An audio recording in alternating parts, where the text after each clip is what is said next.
It's the Smart Driving Cars podcast. Thank you for tuning us in again, and we have a terrific guest in store. This edition is sponsored by the Smart ETF's Smart Transportation and Technology ETF, symbol MOTO. For more information, head to motoetf.com.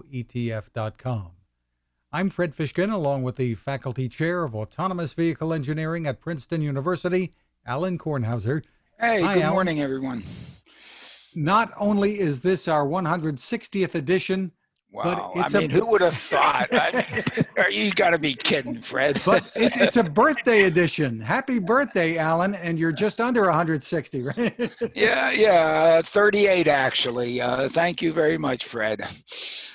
And joining us this week is Jessica Cicchino, Vice President for Research at the IIHS, the Insurance Institute for Highway Safety. Jessica, we appreciate you taking the time to join us. Thank you. I'm glad to be here. Yeah, Jessica, really nice to have you. You're the co-author, Jessica, of a study recently released by the IIHS that is headlined, "Self-Driving Vehicles Could Struggle to Eliminate Most Crashes." Well, you sure got our attention with this report and the attention of many others too. To begin with, maybe you can give us a bit of an overview. Look at that number that we hear all the time about how 94% of crashes are due to human error, and that autonomous vehicles could potentially prevent 94% of crashes because of that. And we wanted to just dig into that number to see what is it made up of? You know, what are those kinds of errors that drivers are making? And so we looked at a database from the National Highway Traffic Safety Administration, where they did some in-depth crash investigations where that 94% came from. And we split the driver errors up into 5 different categories. And so some of the errors we called sensing and perceiving errors. And those would be errors where drivers didn't see something or were distracted, something related to their perception. And we also, some of the errors were related to impairment.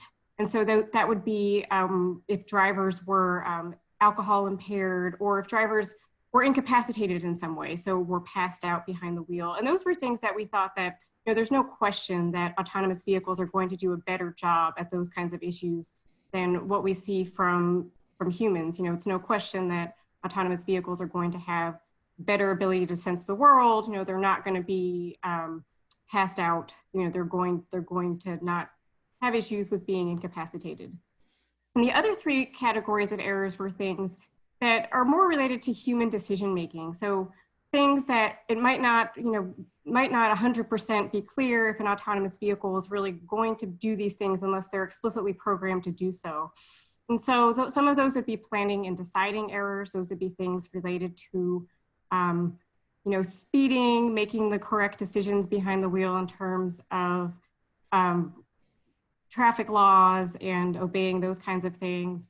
Execution and performance, so those would be having the correct evasive maneuvers when you're in a situation where you need to make one. So, braking instead of swerving if that's the right thing to do, and predicting the behavior of others on the road. So, if there's a gap in traffic, figuring out that it's the right gap in traffic, predicting what other people are going to do on the road.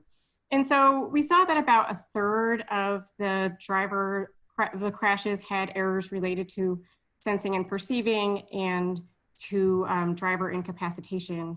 And we thought that, there's no question that most of those crashes would be preventable by autonomous vehicles.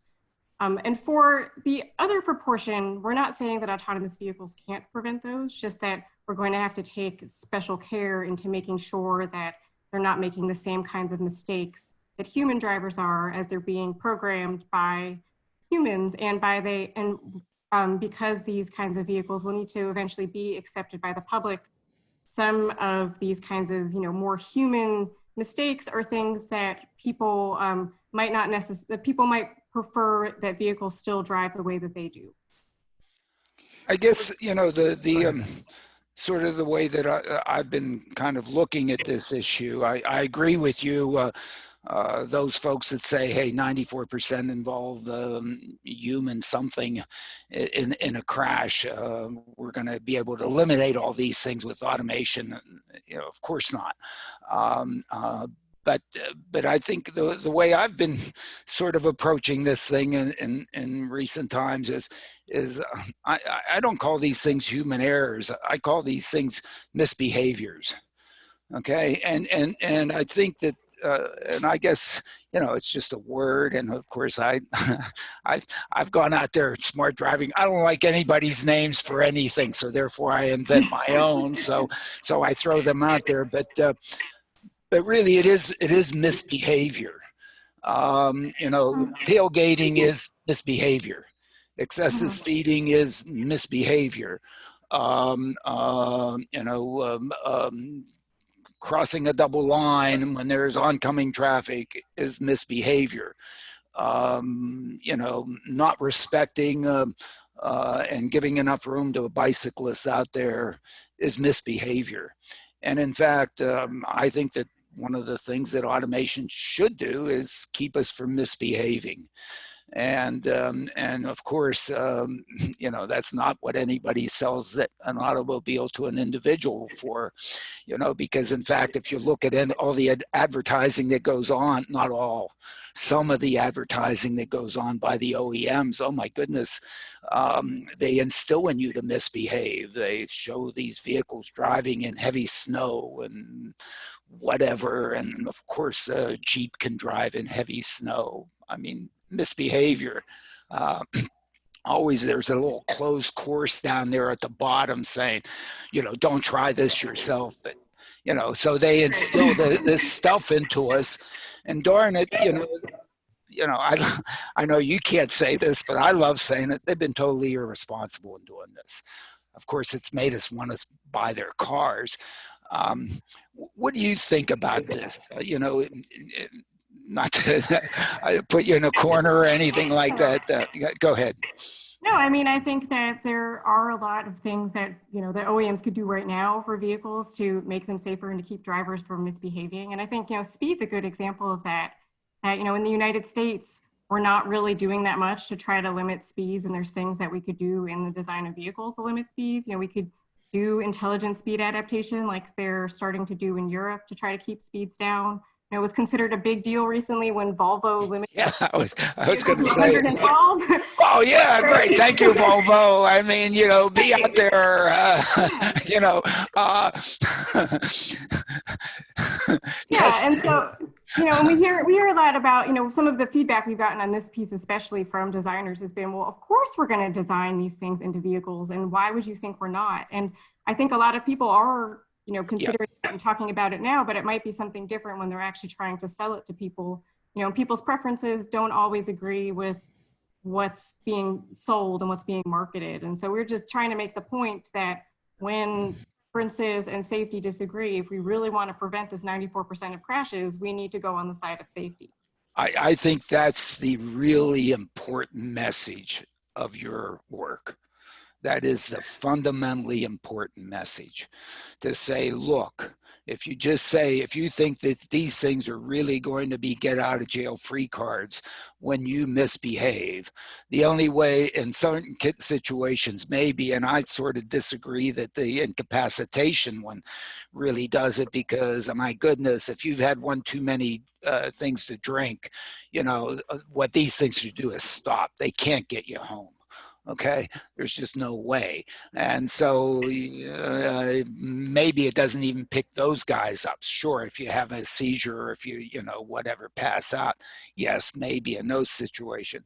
But really the important message is here that in fact, what these systems need to do is they need to keep you from misbehaving. And so therefore, so as long as you're within whatever, go ahead, do it. But at some point, you know, it's not going to let you go more than 9 over. Or maybe there's a button there that says, okay, I have a real emergency. I know what the hell I'm doing. We'll give you, okay, sure, race to the hospital. okay, and we'll trust you this one time. But you do that more than once, you get the toys taken away. You have to go sit in the corner with a dunce hat on or whatever. You know, we can't let it happen. You go through a red light, really? I mean, cut it out. Tailgate, really? Cut it out. I mean, it shouldn't let you do it. And I think that's, to me, that's what I got out of what your report. And that's really and I what think we were trying to, and that's really important. Go ahead. Sorry. Right. I was saying, you know, we could get at a lot of these issues right now with technology. Absolutely. You know, you can set your adaptive cruise control to be above the speed limit, and that's something that it shouldn't even let you do. But, right. but the problem is, you know, I got the clippers. Right. The clippers, and I might clip it. But guess what? You're coming at it from the insurance industry. Okay? You clip it, you don't have insurance. Oh, sure. Why not? Jessica, were you looking at the future with self-driving vehicles, or are you looking at driverless? Because they are different things we're talking about. Well, how are you defining self-driving? Well, I think, let me answer it I think they're looking at safe driving cars that we buy, that in fact we get to drive, we get to whatever, but there's some automation back here that basically keeps it in the straight and narrow and bails us out if, you know, stuff happens. Okay. So an enhanced version of what's out there today, essentially. Yeah. So in the study itself, when we were coming up with these numbers, you know, we were really thinking about a world where all of the vehicles are self-driving. You know, a world that's very far away from now. But I think a lot of, you know, all of these principles apply to what's on the road now and what's going to be on the road now. Yeah.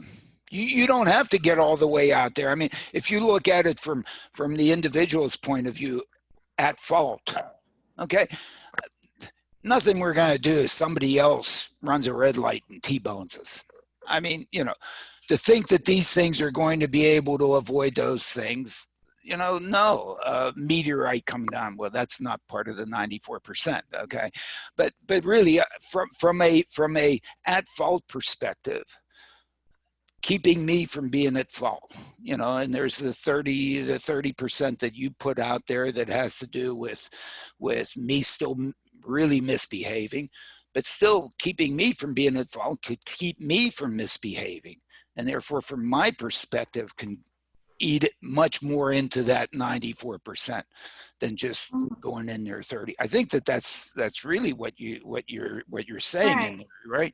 Right. That's exactly what we're saying, that, you know, if we're looking at that misbehavior, then we're going to get much closer to that 94%. And we're not saying that it can't be done or that it's not even being worked on, because it is. And of course, it's something that, you know, I don't think we can take for granted that it's going to happen when we look at what's on the road today and how safety isn't always the first priority. Right, and certainly not from a perspective of an OEM that's out there trying to sell me something that in fact has teased me into buying it because it's put me in some never land where I can do these weird things and whatever, and have some fun over there, and whatever. Not to say that they do that, but yeah. And I think it's some of the issues we see right now with just the partial automation that's on the road is that, you know, are these supposed to be convenience features, or are they supposed to be safety features? Because they're going to be designed pretty differently depending on how you're thinking about them. And you know, with like level 2 partial automation, it's not perfect yet. I mean, it's not as you guys have shown very clearly with respect to stationary objects, right? I mean, David exactly. shows that extremely, you know, very, very clearly. Yeah, go ahead. Right. You know, we've also seen times where like there's hills and curves and the systems drop out. And so, you know, we think that right now it's probably not the best idea to even be able to take your hands off the wheel. And, and we really want these systems to be able to monitor people as closely as possible. But, you know, that kind of goes at odds with them being a convenience feature. Like if you can't take your hands off the wheel, what's the point of having it?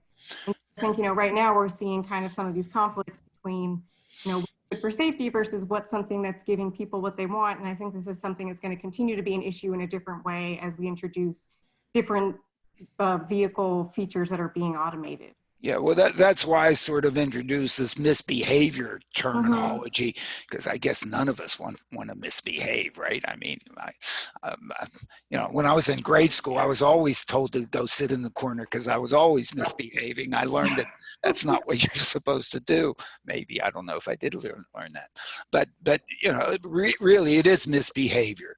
I mean, driving is supposed to be a privilege. You're supposed to drive defensively. But all the various things that we so rapidly forget when we're in this, wonderful cocoon of a thing that, we spend all this money on, that is supposed to make us the top of the heap on the block and whatever, and all that stuff that just that has to begin to disappear.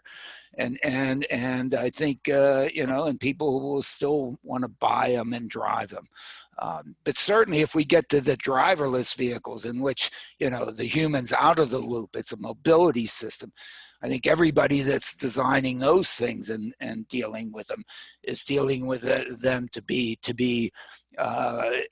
entities that don't misbehave. Why? Because if they misbehave, then in fact they're going to find themselves in court. They're going to lose the ranch because of all the lawyers they have to hire to be able to protect themselves against that misbehavior. So it's going to, anyway. Go ahead.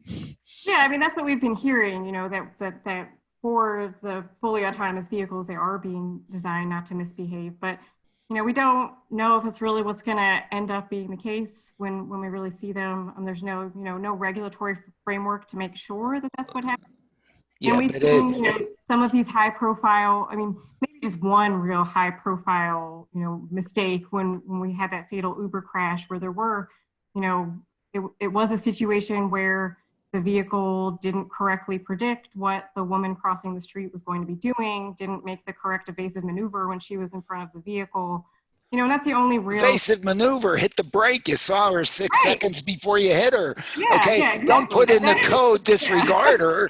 I mean, in the code it said disregard. It's a stationary object ahead. It's just moving across. I mean, hey, they lost $6 billion on that one. Okay, guess what? They lost $60 billion in capitalization on that one. They won't make that mistake again.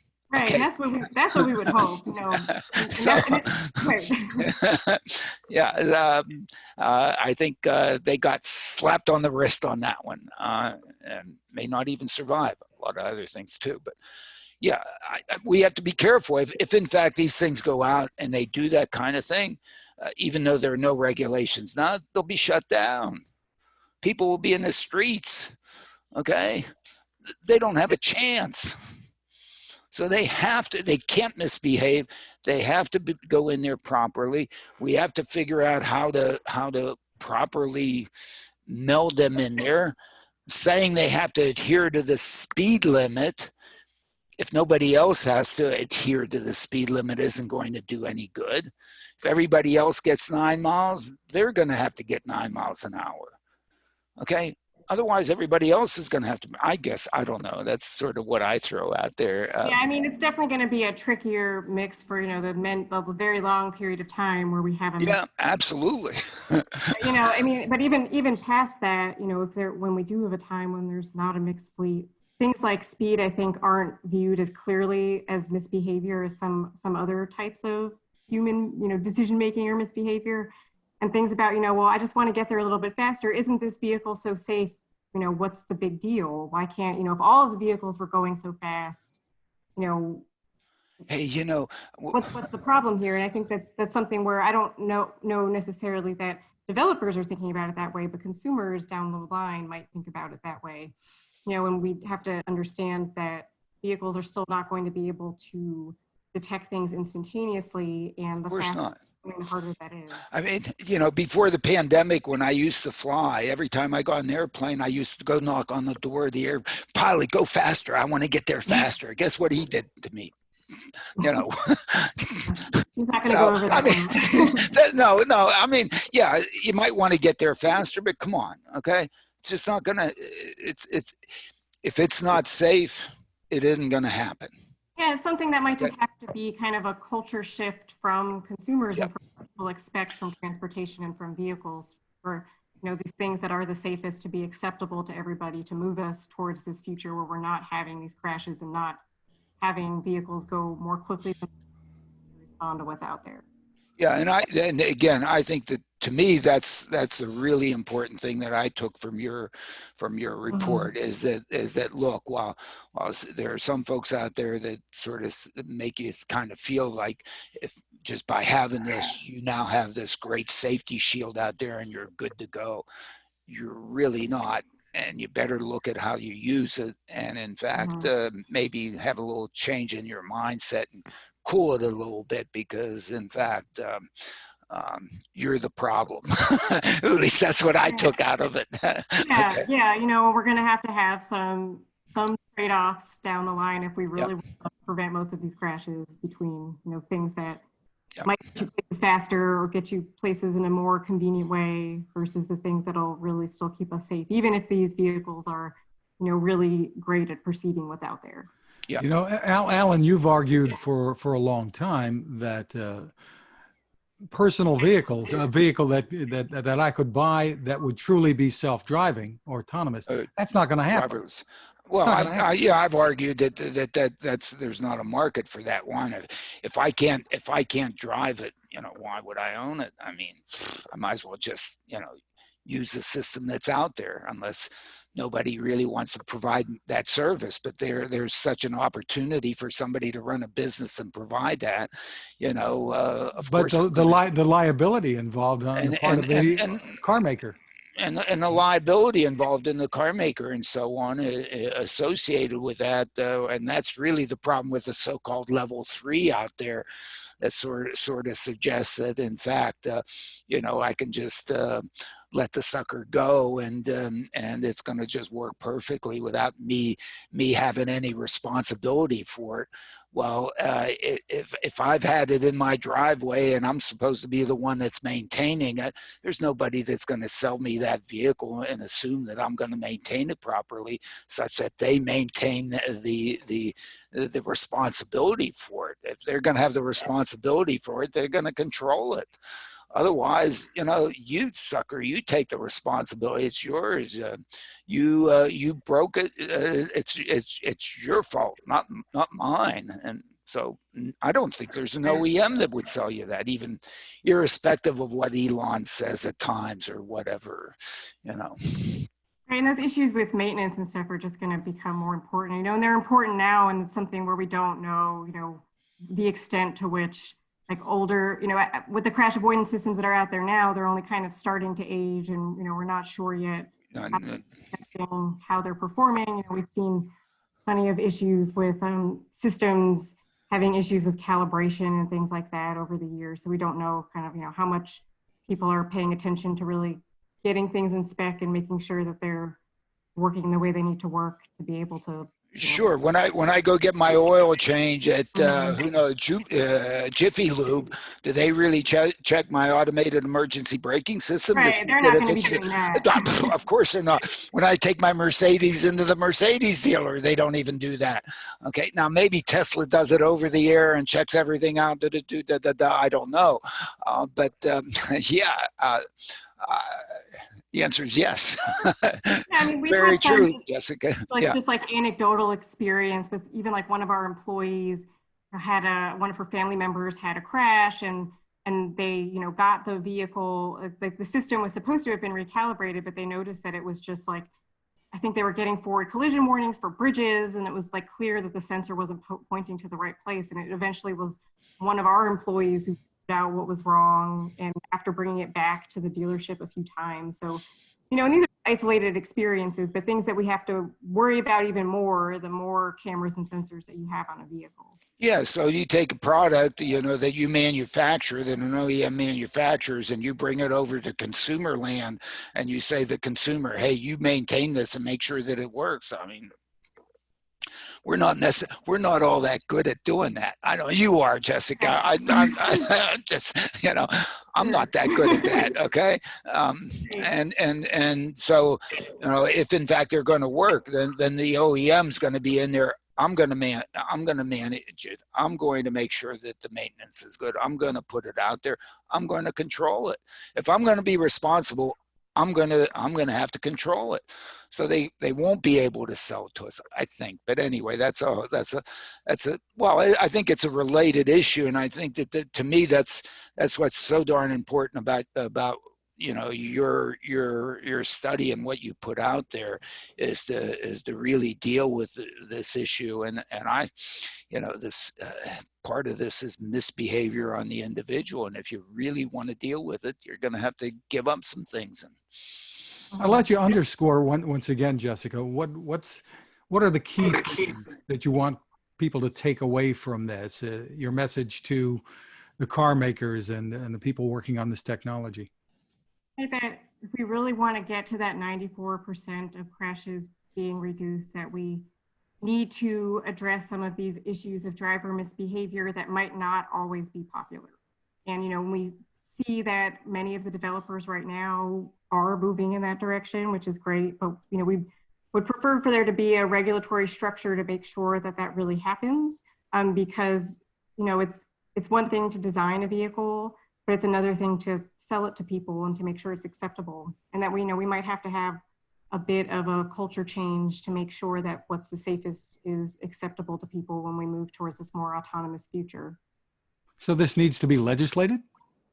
Well, I think ideally we would have regulation from the federal government that would at least have a framework of the kinds of things that autonomous vehicles have to do to show that they're safe. You know, right now it's kind of there's guidance, there's some voluntary things that the federal government is doing, but there hasn't been anything that they've mandated yet when it's come to designing these. So, you know, it's something that we would like to see, because even if most people are doing it, if you don't have to, there's, you know, sometimes going to be someone who's not going to do it.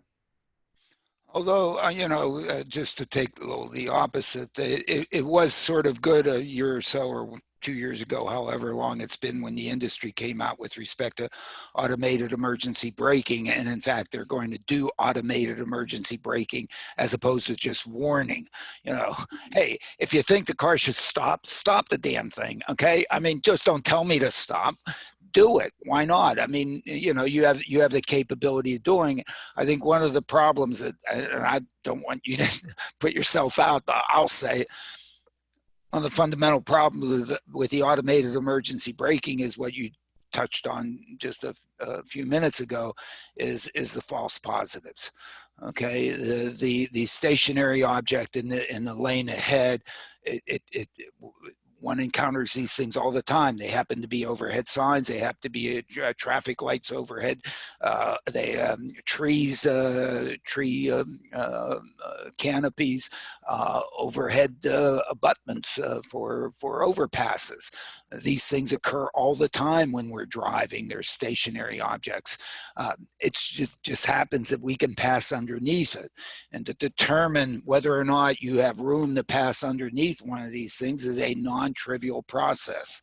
And in fact, you know, this is where all these automated emergency braking systems, at least what I think, need to really improve on, being able to not just have a safe surface for me to go on ahead, but also a safe headway or headroom to pass underneath things, and so that it doesn't have false positives on those things that all of a sudden apply the brakes when geez, I can pass under. What the hell is it doing? And then what do? I cut the wire, I turn it off, I complain, I take it back as a lemon, you know, all this kind of thing. So, you know, they really have to improve on that. Whether or not the industry does that in and of itself and realizes that that's a really important thing to do, or NHTSA has to come in there and say, you got to get this sucker to work. I don't know. I don't care which one, actually. I would rather it be, you know, the OEMs do it. It'd be a heck of a lot easier, probably. But anyway, that's a long tirade into that. Yeah, I mean, you know, we've heard that, you know, the same kinds of stuff in the news about some of the systems, you know, braking when they shouldn't be braking, and that's not good, you know, and that in and of itself poses a safety risk and makes people not want to use it. Of course. At the same time, we've seen for the most part that Overall, we have seen, like, taking in the flaws that some systems might have, we've seen that there's been a crash reduction associated with them. So we still think it's a good thing and that people should still use these systems. And obviously, when they have these issues of them stopping for things that aren't there, then, like, of course we need to try to cut down on that. But we still think that the systems overall seem to be doing a good job. Yeah, they do.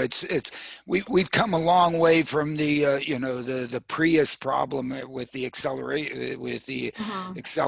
thing that poor Toyota had to go through, and who knows what the heck the source of that thing, unintended accelerations or whatever the heck that thing was called those many years back. Go ahead, you're smiling. I guess you know. Oh no, I remember those days, but it's been a while. Yeah, no, yeah. I think we're beyond that. I think, and the systems they've gotten a hell of a lot better. Yeah, and I think there's a lot that we can do. Before we get to autonomous vehicles. Yeah, absolutely. Out there right now, and it's only really kind of just started to be on vehicles. Many new vehicles have a lot of these crash avoidance systems, but they're still not really out there in the fleet. And so I think there's a lot of crash reduction that we're going to see just from the technology that's out there now. Yeah, and maybe the OEMs have been a little timid because, they've always thought that we're king when we got a hold of that damn steering wheel, and we know best. We really don't know best. Types. Anyway. Fred. We'll continue, Alan, in just a moment, but this is a good time to remind our listeners about our sponsor, the Smart ETF's Smart Transportation and Technology ETF, symbol MOTO. To get more info, head to motoetf.com. And on that website, we should point out it's a good idea to read the white paper titled The Smart Transportation Revolution under the Insights and News tab. Lots of great info to help you make informed decisions. And you may already know ETFs can be a smart way to spread risk with your investments and focus on a particular category. The site again is motoetf.com. Getting to some of the other headlines in the latest Smart Driving Car newsletter. Tesla is again making headlines. The stock rocketed above $1,000 a share this week before settling down some, getting close to the valuation of Toyota. And the jump came after Elon Musk said it was time to go all out and bring the delayed Tesla Semi to the market. Yeah, I mean, it's amazing what competition does. There's another entity that just went public and all of a sudden, did very well in that IPO. And Elon said, "Oh my goodness, I can't leave this one behind." I don't know. It's I thought it was because I said, "Hey, I'm finally going to sell Tesla or something like that." That they want to, who knows, whatever.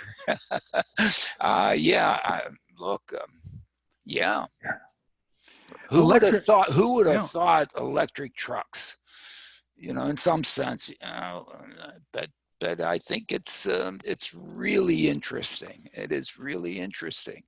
And in fact, I don't know. I haven't ridden in one. I haven't driven one.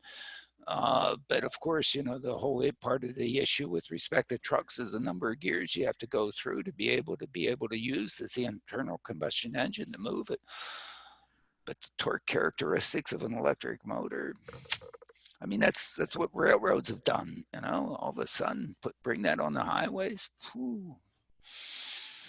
Electric has posted a video from a British Tesla owner showing a Model 3 on autopilot negotiating a roundabout, which we call a traffic circle, I think, here in New Jersey. Yeah. Significant autopilot progress? Well, that's another step forward. I think it does it pretty well. It's another piece of it. I don't know if I don't know if I trust it on a roundabout or not. Whatever, I'd have my hands on the wheel. If it helps the driver, and if it really helps the driver drive better and drive easier and drive safer, great. Jessica, Tesla is an interesting case for the insurance industry, it seems. Some insurance companies, from what I understand, charge Tesla owners more, I guess, because of all the technology, while others see the safety aspects and and have better rates. Any thought? Right. I mean, I think so. What it's been, our sister organization, the Highway Loss Data Institute, has looked at, the insurance results for Teslas, and we have seen that overall they have higher rates of insurance claims than what we see for similar vehicles. And it's not because of the technology per se. I think it's because of, it might be because of the drivers. It might be because of the way that people are driving these vehicles.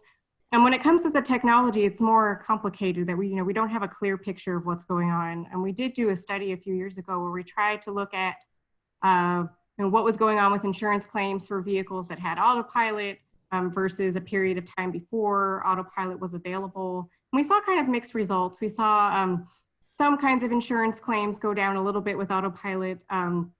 Others didn't.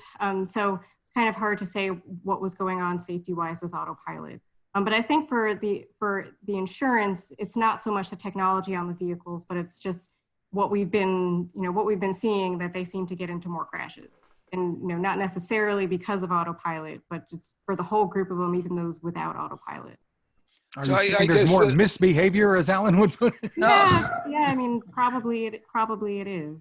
Well, I guess, part of it may be the misbehavior piece, and there's the lack of driver attention and so on that may be there, and certainly in the rollout of all this, Tesla and maybe everybody else didn't insist on driver attention. They didn't do what Cadillac did with their system and putting in an actual observation of the driver to make sure that they remain in the loop, and otherwise they take away the toy, and probably they should do that. Yeah, we've seen a lot, like from these NTSB reports that have come out recently about some of these fatal Tesla crashes, and we've seen one of the things they're pointing out is that at least with these older versions of autopilot, that there really wasn't any comprehensive driver monitoring. Like, I think that there was a fatal crash that happened in Mountain View a couple years ago where a driver wasn't paying attention. There was a lane split, and autopilot steered him into the gore, and he hit a crash attenuator, and then he died.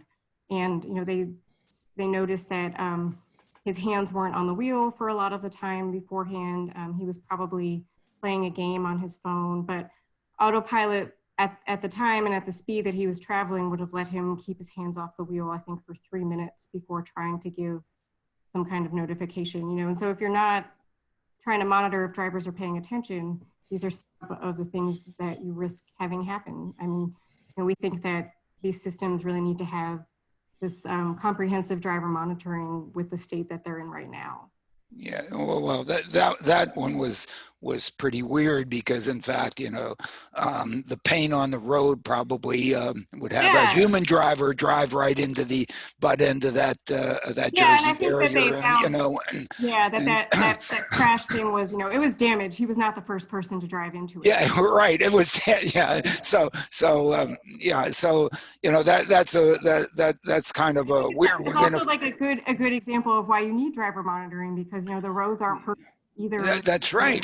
When you have the lane lines that aren't clear, a vehicle might not know what to do, and that's a time where you really need the driver to be able to be paying attention and take over quickly. And that's probably exactly the reason why we need driver monitoring yet. Because absolutely.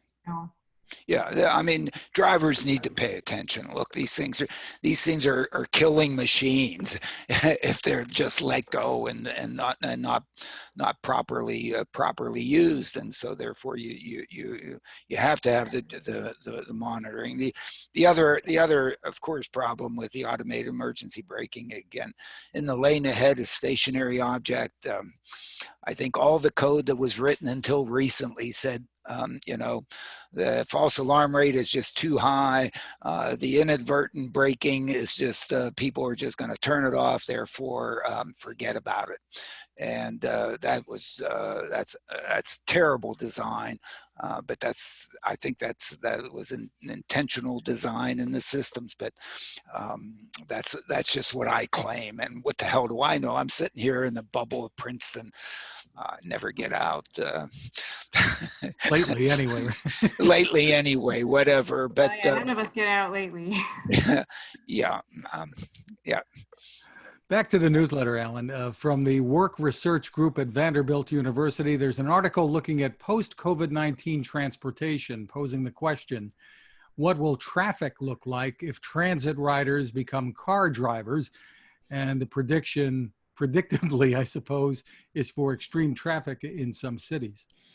Yeah, I think in some cities, I think the only good news is that there were so few transit riders anyway in the first place that it's only, you know, the New Yorks and maybe not even the Los Angeleses. I mean, what's the percent of transit use in Los Angeles? It's nothing. I'm in Washington, D.C., and something that I'm definitely concerned about. Well, I was going to say Washington too. Yeah, I mean, you know. Yeah, it's definitely a very urban specific issue for a few cities. Yeah. Do you drive or do you take metro? I drive, but there you go. Okay. in my household, we have one car, and so my husband took metro, and so now he's been like practicing riding a bike. He's like, I don't know, but there's a lot of people who live in the suburbs who kind of work downtown, and parking is hard, and so I don't know what they're going to end up doing, but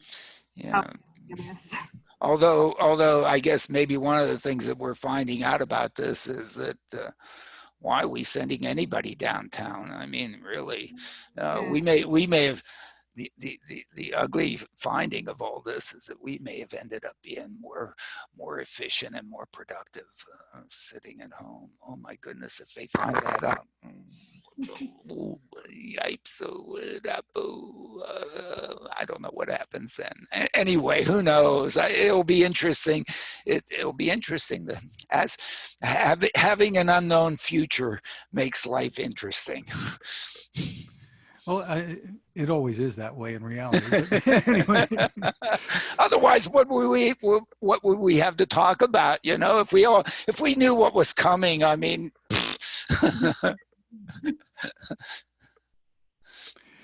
Another press release out this week saying Ford and Volkswagen have signed agreements for joint projects on commercial vehicles, electric vehicles, and automated vehicles. Really, I guess just formalizing some of the things that have been going on. I think it's formalizing, but I think it's I think everybody certainly. I think everybody at Ford and Volkswagen have been waiting for it to be formalized to actually get there and do the work and do the work together, and it's probably going to mean good efforts better efforts coming out of them working in cooperation than in competition here. So and largely we're talking Argo, at least for I think we're talking Argo, and we're talking about really making improvements. I think it goes beyond that. It goes to electric vehicles too, although I think there was another sort of announcement that the electric version of the Ford F-150 is not going to get delayed maybe another 6 months. I mean, hopefully it's not longer than that. Otherwise, Elon's going to go with his truck. I mean, never mind. I think it's a race to get an electric pickup out there that in fact all the folks that haul stuff want to go buy. And if the people that are hauling stuff are going to start buying electric vehicles instead of gasoline or diesel powered vehicles, that's a big change. This next one, Alan, this is something that you highlighted at the Smart Driving Car Summit last year. Forbes has a piece with the headline, Temple Grandin, Elon Musk, and the interesting parallels between autonomous vehicles and autism.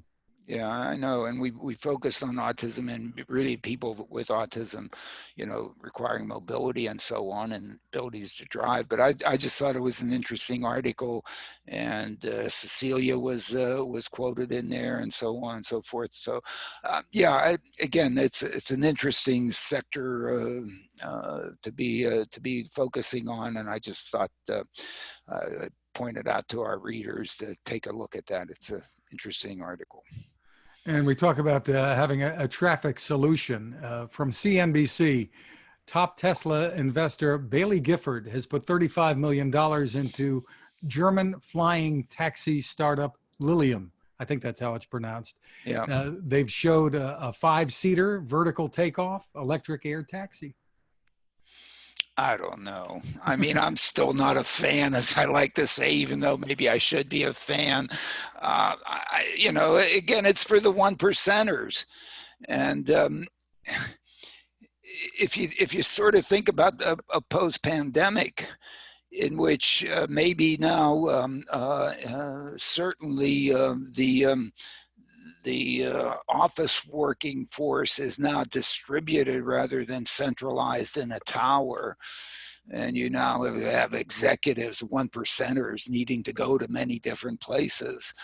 Yeah, maybe, I don't know, for the rich and well off, for the people that really need mobility, at least what I like to focus on with respect to this driverless vehicle, the people that have been left behind in this mobility world to substantially improve their quality of life. These things aren't going to do it. But, again, the rich will figure out how to serve themselves, and I guess this is one of them, but whatever. Interesting insurance issues, maybe with flying taxis. Well, there might be some interest. There's some there's some issues with respect to having them also be autonomous, and the issue as to how to really make at least short haul air travel in smaller groups affordable. From between more local airports and so on. There are potential opportunities there, but maybe. Any thoughts, Jessica? I don't know. Yeah, that's a good answer, Jessica. I like it. Well, now that we're looking upwards in the skies, we're going to go a little higher. Yeah. Elon Musk is sticking to his plan to have a spaceship travel to Mars by 2022 with a manned mission planned for 2024. And I just looked at the calendar and we're halfway through 2020. This isn't very far off, Alan. Yeah, and if the folks haven't watched Elon's presentation, I guess maybe a year and a half ago, to the International Astronautical Federation about his concept for a Mars mission. 50 plus years ago, that's where I thought we were going. That's what was motivating me. We were going to Mars. There was no doubt about it. And then, of course, that whole damn thing, fell off the table. And basically, the concept of a reusable launch vehicle as being the centerpiece of a Mars expedition and so on. Folks should watch that presentation by Elon. It struck me as being as certainly the most rational that I've heard in my whatever 60 years in this stuff, or approaching 60 years in this stuff.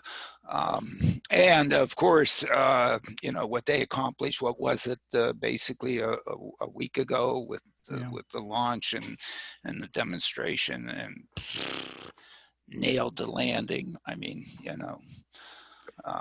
maybe he's not always on time, but he tends to get things done, it seems. Well, you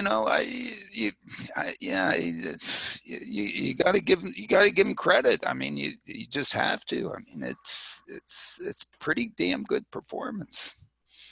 And finally, from the half-baked section of the Smart Driving Car newsletter, Samsung has filed for a patent for AR, or augmented reality glasses, featuring turn-by-turn navigation. I like to think that I helped pioneer turn-by-turn navigation. Well, and I think, I was certainly out there early. Last thing, I mean, what was fundamental to Copilot was that with a quick glance, you could get all the information that you needed and then pay attention to the road ahead. Last thing I want are navigation instructions in my face, the whole, I mean, is anybody kidding? I don't like heads-up displays. Any of that stuff. I don't need that information all the time. What I need is information on what's on the road ahead. Okay, and that's what I need to concentrate on. Huh? It does seem that heads-up displays are really, the most useful for things that you just like need to see right now for a second, but not just, Sure. I mean, if they want to warn me or something, but guess what? I put that there, I can glance down and I can glance back up, and in fact, I shouldn't, why do I use intelligent cruise control? I use intelligent cruise control because I don't want to worry about how fast I'm going. I want to set it to where I'm comfortable, or at least where I think I should be, and I want to forget about it. Let the darn system do it. I've got better things to occupy my mind, really, as opposed to where my next turn is, and in my talk about a glass hole. I mean, a nav hole. I mean, whatever. Well, Jessica, I assume. Sorry, Jessica. Your concern, Jessica, would be, whether this is technology that's helpful in terms of safety, or whether it's a distraction. Yeah, I mean, there's a balance between how much information you have kind of in your vision at one time and how useful it is. I think there's an instinct to kind of show drivers everything, but drivers can't pay attention to everything. So it's kind of a trade-off between. Absolutely. Are you seeing what you need right now, or are you seeing, a lot of things when you do? Number one thing needs to be paying attention to the road. Yeah, I mean, really, I think what you want is for the driver to be comfortable, and in fact, much of this, the car should be doing much of it, and in fact, I think we're finally getting there, so that it's doing. To me, what I personally like about the lane centering stuff is that basically the wheel turns for me. It leads me into the curve instead of me doing it. Not other people. I guess I should want to be in control all the time. Never mind. Before we wrap up, you should know there's another live Zoom Tank session scheduled for Tuesday, the 23rd at 2 p.m. Eastern. The topic, insurance for or against smart driving cars. I think we're going to get Jessica to talk to us. Yeah, we're going to see if we can get Jessica to be a shark on that one or something like that. We're going to have a little talk offline. We're still putting it together. People are sort of getting permission to be on, which everybody sort of needs permissions from their organizations and so on, of course, because every once in a while in the Shark Tanks, we sort of get into some discussions that I don't know why they're just discussions. We're just talking. I mean, but anyway, but yes, it looks like, and in fact, we'll probably, touch on a few things that we touched on today on that insurance.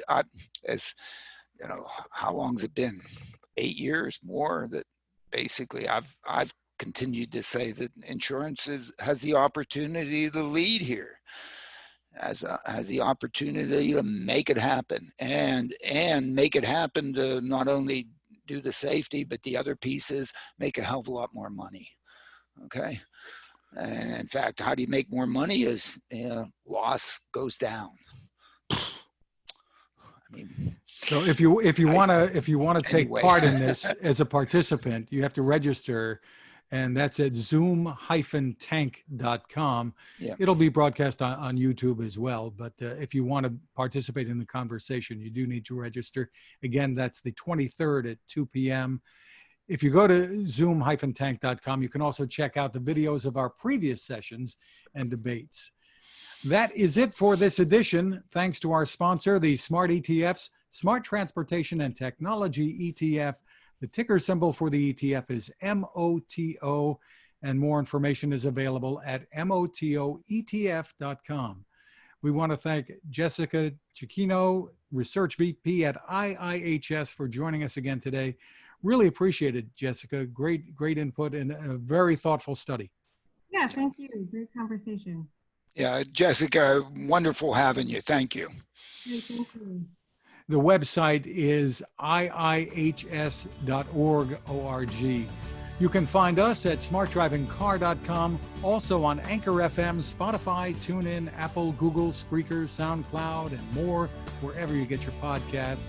You can ask your smart speaker to play us, You can find my tech reports at techstination.com. I'm Fred Fishkin along with Alain Kornhauser.